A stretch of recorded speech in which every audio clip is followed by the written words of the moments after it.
Urinary system working model के बारे में बताना चाहती हूँ। उसका स्ट्रक्चर कैसा होता है, उसका प्रिंसिपल क्या है और ये कैसे वर्क करता है। तो फर्स्ट ऑफ ऑल आप इस मॉडल में देखिए, यहाँ पे डिसेंडिंग एओर्टा है। ये नीचे की ओर उतरता है और ये इंफीरियर वेना कैवा है।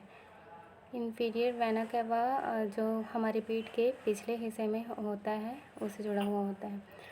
तो यूरिनरी सिस्टम जो होता है ये 4 भागों में बटा हुआ होता है। किडनी जो कि राइट और लेफ़्ट है, सेकंड है यूरेटर्स, थर्ड है यूरिनरी ब्लैडर और फोर्थ है यूरेथ्रा। तो इसके स्ट्रक्चर, फर्स्ट ऑफ ऑल ये है किडनी। मनुष्य में किडनी 2 पाई जाती है, अर्थात एक जोड़ी होती है। किडनी की लंबाई जो होती है वह 4 इंच होती है तथा चौड़ाई जो होती है 3.5 इंच होती है। और इसका भार जो है लगभग 150 ग्राम से 170 ग्राम तक पाया जाता है। किडनी के जस्ट ऊपर भाग में ये जो पीले कलर का आपको दिख रहा होगा, ये है एड्रिनल ग्लैंड। एड्रिनल ग्लैंड में एड्रेनलिन हार्मोन रिलीज़ होता है। अब ये एड्रिनल ग्लैंड में 2 भाग होते हैं, कॉर्टेक्स और मेड्यूला। तो इसमें कॉर्टेक्स भाग से 4 हार्मोन रिलीज़ होते हैं।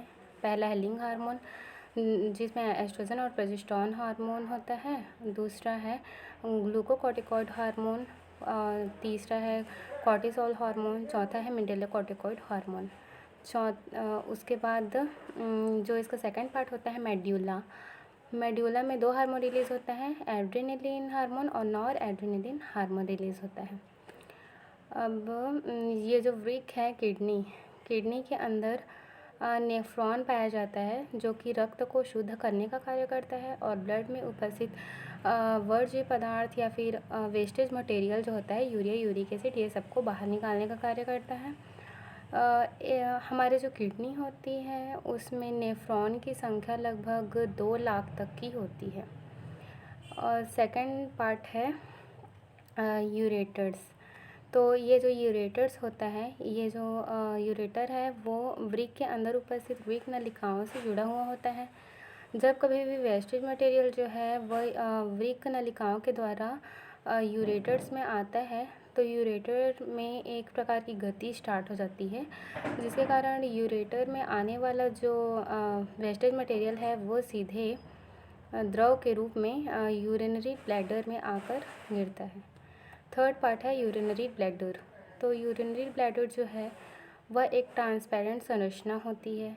इसका बाहरी भाग जो है वह एपिथेलियम कोशिकाओं का बना हुआ होता है। इसका अंदरूनी भाग अरेखित पेशियों का बना हुआ होता है और इसमें संयोजी ऊतक भी पाए जाते हैं। तो जब कभी भी बाहर निकालना होता है यूरिन को, उस टाइम पर यूरिनरी ब्लैडर में संकुचन होता है और फिर यूरिन जो है वह ये चौथा पार्ट यूरेथ्रा के द्वारा बाहर निकाल दिया जाता है। अब मैं आपको इसके प्रिंसिपल के बारे में बताना चाहती हूँ। यूरिनरी सिस्टम का प्रिंसिपल ये होता है कि जब कभी भी ब्लड जो है वो हमारे धमनियों से होते हुए जब वह वृक्क में आता है, तो वृक्क में नेफ्रॉन पाए जाते हैं। नेफ्रॉन में पार्ट पाए जाते हैं, वोमन संपुट और ग्लोमेरुलस पार्ट पाए जाते हैं।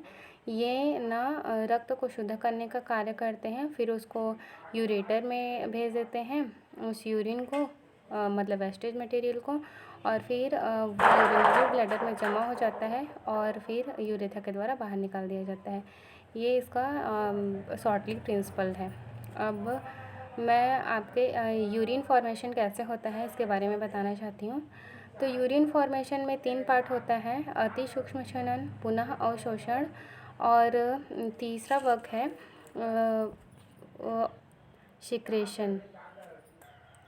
तो पहला है अति सूक्ष्म छनन का कार्य। अति सूक्ष्म छनन का कार्य जो है वहाँ ये वृक्क किडनी में उपस्थित नेफ्रॉन के द्वारा किया जाता है। नेफ्रॉन में एक कर्वनुमा संरचना पाई जाती है जिसका नाम है वोमन संपुट, और इसमें ग्लोमेरुलस पाया जाता है जो कि रक्त केशिकाओं का जाल होता है। ये दोनों एक दूसरे से चिपके होते हैं और जब कभी एफरेंट धमनियों से होता हुआ ब्लड आता है तो वो वृक्क के द्वारा नेफ्रॉन में प्रवेश करता है। जब वह नेफ्रॉन में जाता है उस टाइम पे जो ब्लड में जो वेस्टेज मटेरियल है वह उसके द्वारा छन जाता है, क्योंकि ग्लोमेरुलस जो होता है उनमें छेद पाया जाता है जिसका आकार 0.1 म्यू एम का होता है। तो वह ना यूरिया, यूरिक एसिड ये सब पदार्थों को छान लेता है और इसे ग्लोमेरुलस निस्यंदन कहा जाता है। अब यह ग्लोमेरुलस निस्यंदन जो है वृक्क नलिकाओं के द्वारा होता हुआ यूरेटर में आता है। जब यह यूरेटर में आता है तब इसकी गति तेज़ हो जाती है और यह सीधे जाकर यूरिनरी ब्लैडर में खुलता है। सेकंड है पुनः अवशोषण, रीऑब्जर्वेशन का कार्य। जाहिर सी बात है कि ब्लड में वर्ज्य पदार्थों के अतिरिक्त तो कुछ अच्छे पदार्थ भी होते हैं, जैसे कि ग्लूकोज हो गया, जल हो गया, तो ये सभी पदार्थ भी पाए जाते हैं जो कि हमारे बॉडी के लिए आवश्यक होते हैं। तो इन सभी पदार्थों का ये जो किडनी है वृक्क, ये इसका रीऑब्जर्वेशन करने का कार्य करती है।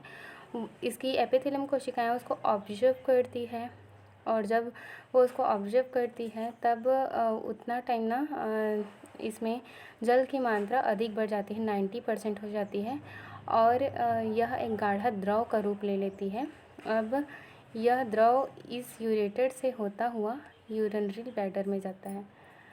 उसके बाद तीसरा है सिक्रेशन का कार्य।